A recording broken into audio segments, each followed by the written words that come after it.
Your Steve Jones Show podcast is loading now. The Steve Jones Show podcast is sponsored by Sunbury Motors, North 4th Street in Sunbury, and Sunbury Motors Kia, routes 11 and 15 in Hummel's Wharf.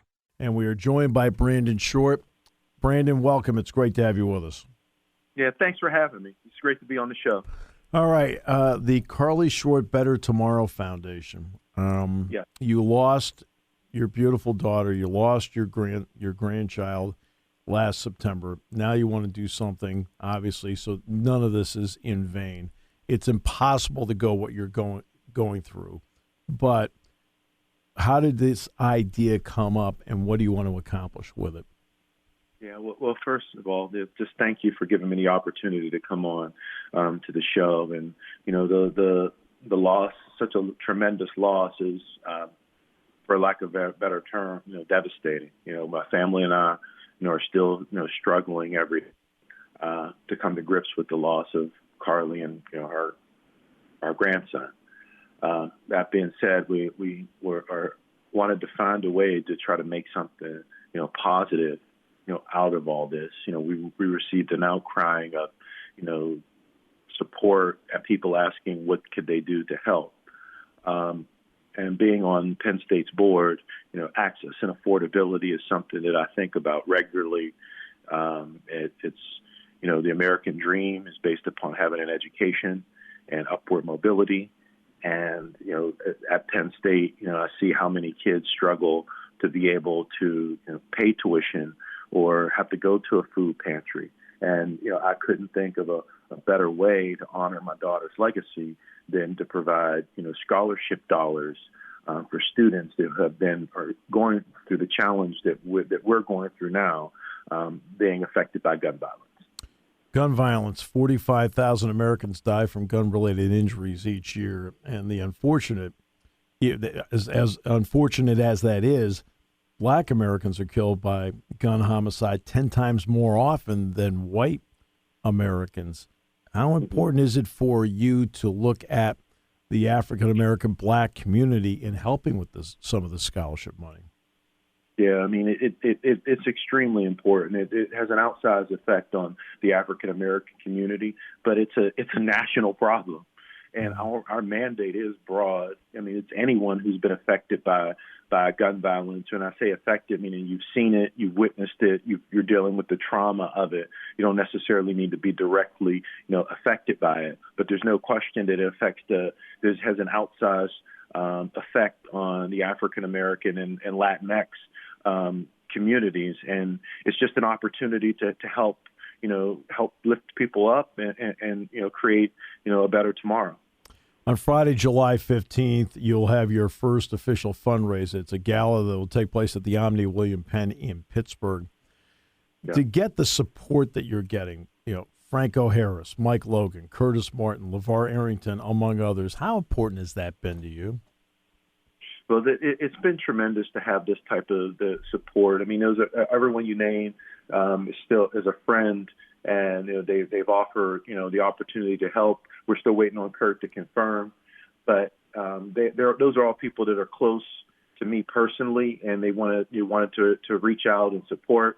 We also have Spice Adams, who's going to come out and be the MC. Like you guys know Spice from being a D tackle league, but most people know him from with the Scary Spice at the Great American Bake Off. Yeah. As hosting that show and his Old Spice commercials. So Spice is going to be the MC, and we're having other people confirm. Every week more and more people in the sports world are confirming, and it'll be a night that hopefully sports fans will never forget. Well, all right, very quick on Spice. My favorite Spice moment is a practice moment. I'm standing at the practice field because I'm at practice all the time, and I don't know, somebody did something and Joe said something and he runs up from behind Joe and he lifts him up in the air and Joe's, put me down. And then he looks back, it's Aunt Adams. Well, That's classic Spice. My classic Spice is Santa Claus. But Oh, Spice, he actually played Santa Claus every Christmas because we would be away from our families those Christmases, and we would have a Christmas party. So Penn State, we were each other's family, and for 3 years, Spice was Santa, and needless to say, he's the best Santa I've ever seen. Unbelievable. Hey, you've had a lot of stuff going on with this. I mean, Super Bowl tickets, sideline passes, for a bunch of matchups, not just like one or two. Jesse Palmer's going to give a tour of the Bachelor Mansion. Jay Glazer's going to help oversee your fantasy draft.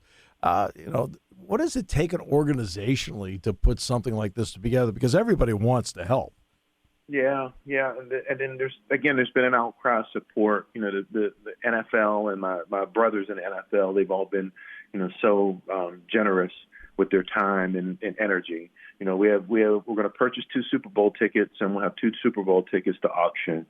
We're going to have an online auction where everyone can participate. You don't need to attend. We'll put it out there on social media. You have an opportunity to bid on the Super Bowl tickets, bid on Giants, Eagles with sideline passes tickets, Steelers, Ravens with sideline passes, Rams, Panthers with sideline passes, State, Ohio State with sideline passes.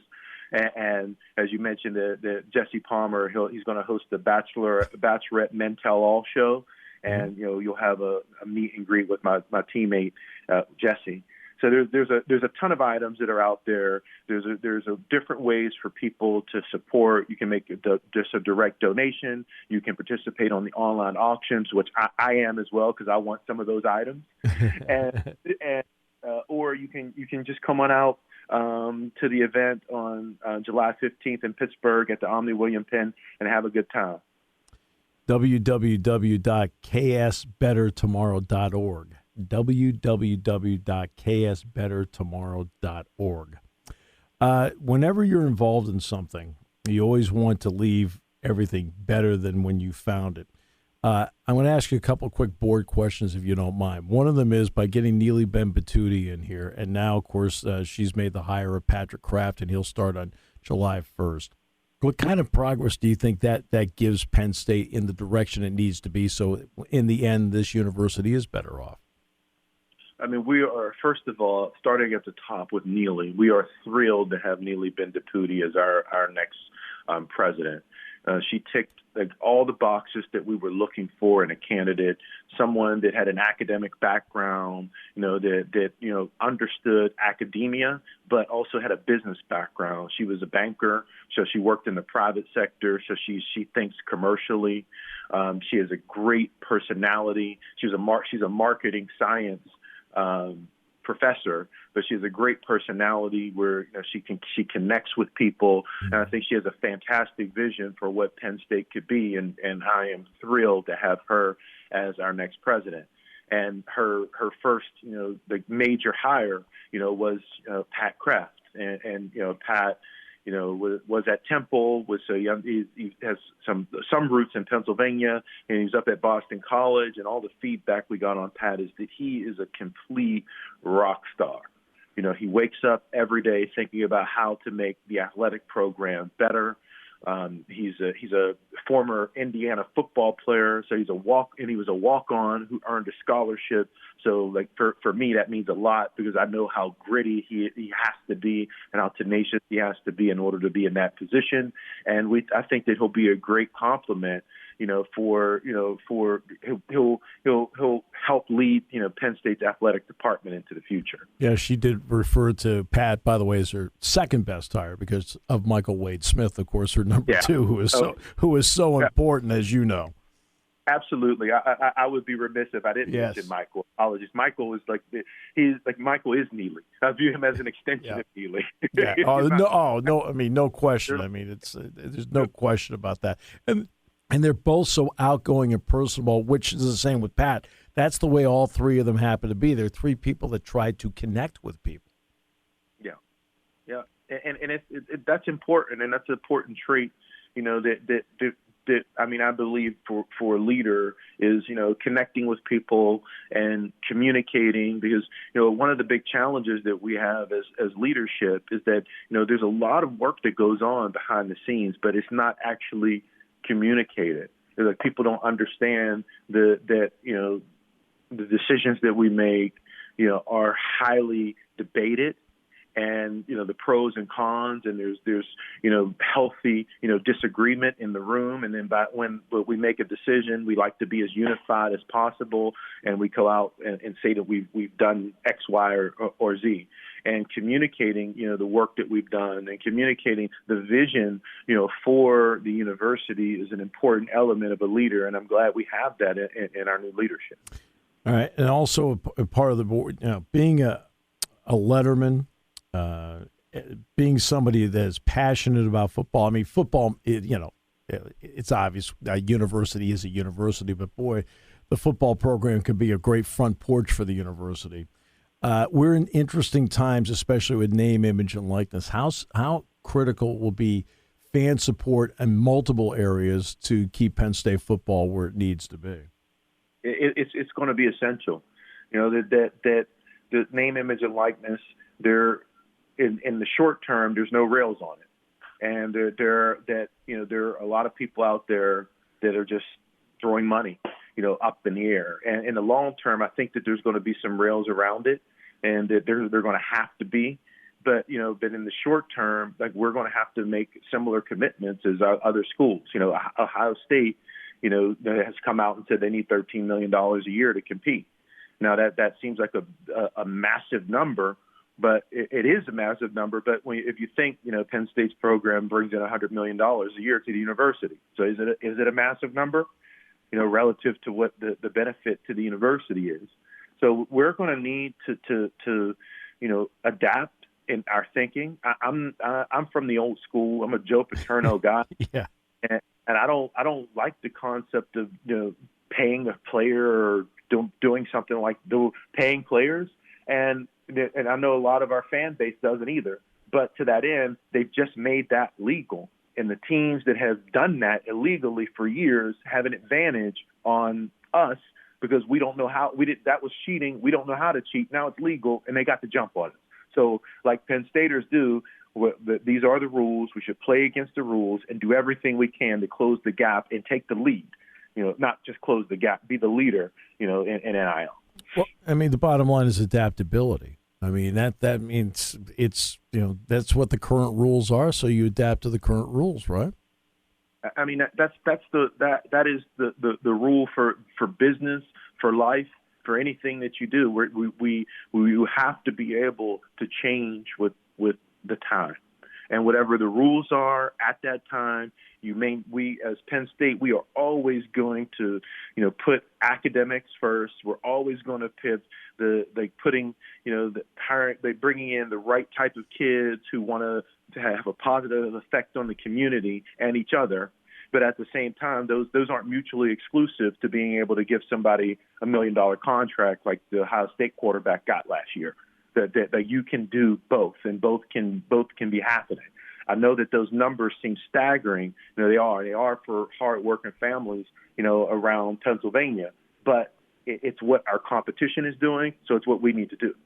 Well, speaking of staggering, hopefully there'll be staggering numbers that come in for the Karli Short Better Tomorrow Foundation, which will take place on the 15th of July at the Omni William Penn in Pittsburgh. People can donate online. There are also auction items online as well. And I know that as tough as this is, I know there's also an excitement within you because you can help other people. And I think that's obviously an important goal with all of this, especially with the gun violence that we have in this country, unfortunately. There's no question about it. Gun violence it's a scourge, on our country, and it's having a negative effect on so many people. For lack of a better term, we're all traumatized by this, and we want to be able to reach out and help young people that are going through this trauma, that, reaching in and giving them the financial support, and hopefully down the road, the mentorship and the emotional support that they need. will help them, go off and be successful, and hopefully, pay it forward and help other people along the way. And of course, Jack and I saw you and offered our deepest condolences. This is impossible to deal with, but I give you all the credit in the world for taking something that is as awful as this and thinking about others. We want this to be a great success, and thanks so much, Brandon, for your time and all the effort and time that you put into everything you do, including Penn State.